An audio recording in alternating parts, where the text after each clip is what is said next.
Question number 1 है, परमाणु के केंद्र में कौन होता है? इलेक्ट्रॉन, प्रोटॉन, न्यूट्रॉन, नाभिक। इसका राइट आंसर है ऑप्शन नंबर डी, नाभिक।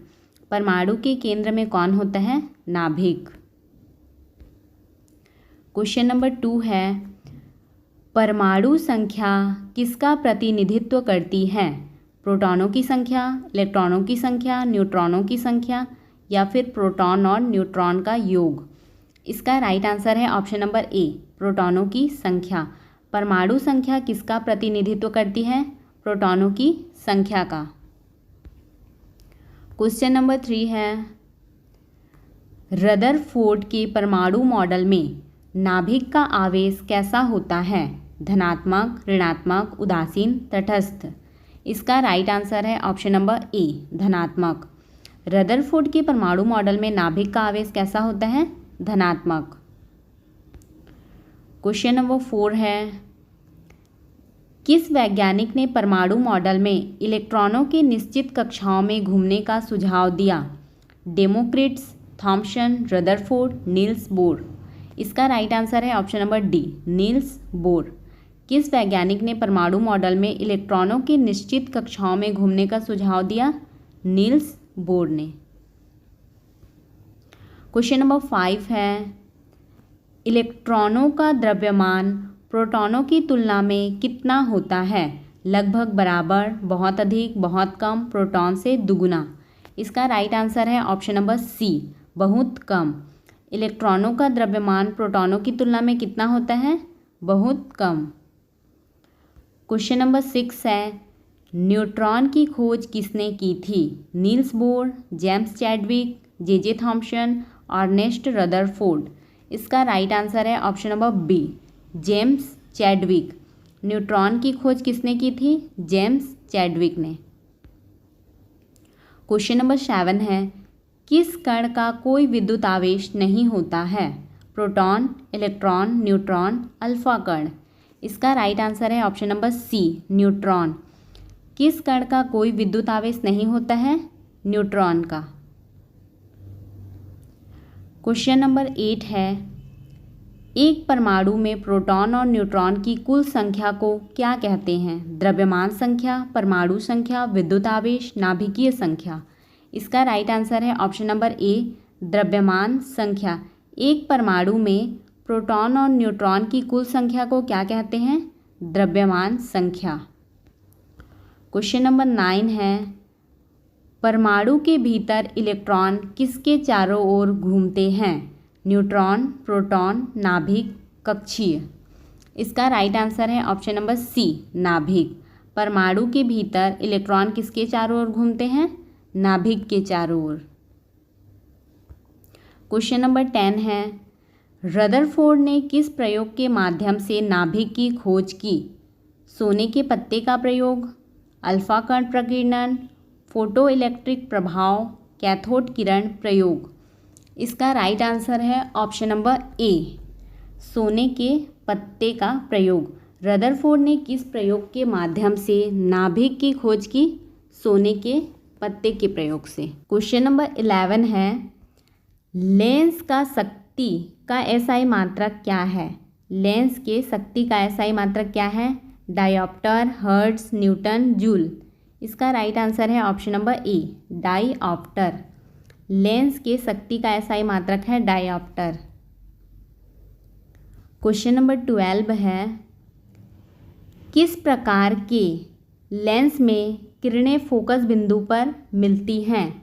अवतल लेंस, उत्तल लेंस, समतल लेंस या फिर सिलेंड्रिकल लेंस। इसका राइट आंसर है ऑप्शन नंबर बी, उत्तल लेंस। किस प्रकार के लेंस में किरणों की फोकस बिंदु पर मिलती है? किरणें फोकस बिंदु पर मिलती हैं? उत्तल लेंस।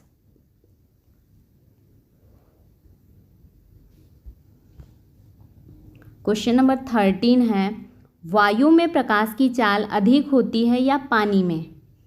वायु में, पानी में, दोनों में, समान, जल में। इसका राइट आंसर है ऑप्शन नंबर ए, वायु में।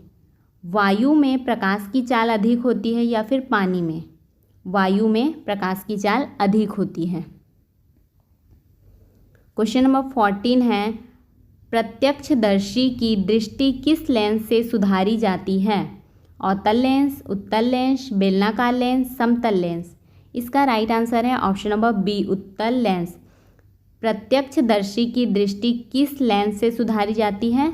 उत्तल लेंस से। क्वेश्चन नंबर 15 है, जब सफ़ेद प्रकाश को प्रिज्म से गुजारा जाता है तो क्या बनता है? परावर्तन, विवर्तन, अपवर्तन, वर्ण विकिरण। राइट आंसर है ऑप्शन नंबर डी, वर्ण विकिरण। जब सफ़ेद प्रकाश को प्रिज्म से गुजारा जाता है तो क्या बनता है? वर्ण विकिरण। क्वेश्चन नंबर 16 है, किस प्रक्रिया के कारण आकाश नीला दिखाई देता है? प्रकाश का परावर्तन, प्रकाश का विवर्तन, प्रकाश का प्रकीर्णन या फिर प्रकाश का ध्रुवण। राइट आंसर है ऑप्शन नंबर सी, प्रकाश का प्रकीर्णन। किस प्रक्रिया के कारण आकाश नीला दिखाई देता है? प्रकाश के प्रकीर्णन के कारण। क्वेश्चन नंबर 17 है, संपूर्ण आंतरिक परावर्तन किस स्थिति में होता है? इसका राइट आंसर है ऑप्शन नंबर ए, जब प्रकाश घने माध्यम से विरल माध्यम में आता है। संपूर्ण आंतरिक परावर्तन किस स्थिति में होता है? जब प्रकाश घने माध्यम से विरल माध्यम में जाता है। क्वेश्चन नंबर 18 है, परावर्तन के नियम के अनुसार आपतन कोण और परावर्तन कोण के बीच क्या संबंध है? दोनों समान होते हैं, दोनों अलग होते हैं, परावर्तन कोण बड़ा होता है, आपतन कोण बड़ा होता है। इसका राइट आंसर है ऑप्शन नंबर ए, दोनों समान होते हैं। परावर्तन के नियम के अनुसार आपतन कोण और परावर्तन कोण के बीच क्या संबंध है? दोनों समान होते हैं। क्वेश्चन नंबर 19 है, किस प्रकार की लेंस के लिए फोकस बिंदु काल्पनिक होता है? उत्तल लेंस, अवतल लेंस, समतल लेंस, प्रिज्म। इसका राइट आंसर है ऑप्शन नंबर बी, अवतल लेंस। किस प्रकार की लेंस के लिए फोकस बिंदु काल्पनिक होता है? अवतल लेंस के लिए। क्वेश्चन नंबर 20 है, सूर्यास्त के समय सूर्य लाल क्यों दिखाई देता है? विवर्तन के कारण, अपवर्तन के कारण, प्रकीर्णन के कारण या फिर परावर्तन के कारण। इसका राइट आंसर है ऑप्शन नंबर सी, प्रकीर्णन के कारण। सूर्यास्त के समय सूर्य लाल क्यों दिखाई देता है? प्रकीर्णन के कारण। क्वेश्चन नंबर 21 है, 1 न्यूटन बल से क्या होता है? इसका राइट आंसर है ऑप्शन नंबर ए, 1 किलोग्राम वस्तु में 1 मीटर प्रति सेकंड की त्वरण देता है। 1 न्यूटन बल से क्या होता है? 1 किलोग्राम वस्तु में 1 मीटर प्रति सेकंड की त्वरण देता है। क्वेश्चन नंबर 22 है, शक्ति की एसआई इकाई क्या है? जूल, वाट, न्यूटन, पास्कल। इसका राइट आंसर है ऑप्शन नंबर बी, वाट। शक्ति की एसआई इकाई क्या है? वाट। क्वेश्चन नंबर 23 है, किलोग्राम मीटर प्रति सेकंड किसकी इकाई है? गति, ऊर्जा, कार्य, आवेग। इसका राइट आंसर है ऑप्शन नंबर डी, आवेग। किलोग्राम मीटर प्रति सेकंड किसकी इकाई है? आवेग। क्वेश्चन नंबर 24 है, निम्नलिखित में से कौन सी एक विद्युत प्रवाह की इकाई नहीं है? ओम, वाट, फ़ारेनहाइट, एम्पियर। इसका राइट आंसर है ऑप्शन नंबर सी, फ़ारेनहाइट। क्या है? विद्युत प्रवाह की इकाई नहीं है। क्वेश्चन नंबर 25 है, दाब की एसआई इकाई क्या है? जूल, न्यूटन, पास्कल, वाट। इसका राइट आंसर है ऑप्शन नंबर सी, पास्कल। दाब की एसआई इकाई क्या है? पास्कल। क्वेश्चन नंबर 26 है, गति की एसआई इकाई क्या है? मीटर, मीटर प्रति सेकंड, सेकंड, किलोग्राम। इसका राइट आंसर है ऑप्शन नंबर बी, मीटर प्रति सेकंड। गति की एसआई इकाई क्या है? मीटर प्रति सेकंड। क्वेश्चन नंबर 27 है, निम्नलिखित में से कौन सी एक ऊष्मा की इकाई है? जूल, न्यूटन, पास्कल, वाट। इसका राइट आंसर है ऑप्शन नंबर ए, जूल। निम्नलिखित में से कौन सी एक ऊष्मा की इकाई है? जूल। क्वेश्चन नंबर 28 है, जल की विशिष्ट गर्मी मापने का यंत्र क्या कहलाता है? Thermometer, calorimeter, hydrometer, barometer. इसका राइट आंसर है ऑप्शन नंबर बी, कैलोरीमीटर। जल की विशिष्ट गर्मी मापने का यंत्र क्या है? कैलोरीमीटर। क्वेश्चन नंबर 29 है, वायुमंडलीय दाब का मान सामान्यतः कितना होता है? इसका राइट आंसर है option number A, 1013.25 hectopascal.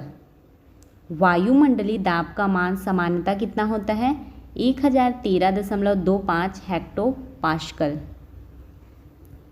Question number 30 है, निम्नलिखित में से कौन सा यंत्र ध्वनि की तीव्रता मापने के लिए उपयोग किया जाता है? Audiometer, hydrometer, barometer, thermometer. इसका राइट आंसर है ऑप्शन नंबर ए, ऑडियोमीटर। निम्नलिखित में से कौन सा यंत्र ध्वनि की तीव्रता मापने के लिए उपयोग किया जाता है? ऑडियोमीटर। यदि आपको हमारी यह वीडियो हेल्पफुल लगी हो तो वीडियो को लाइक करें, चैनल को सब्सक्राइब करें एंड अपने दोस्तों के साथ शेयर करें।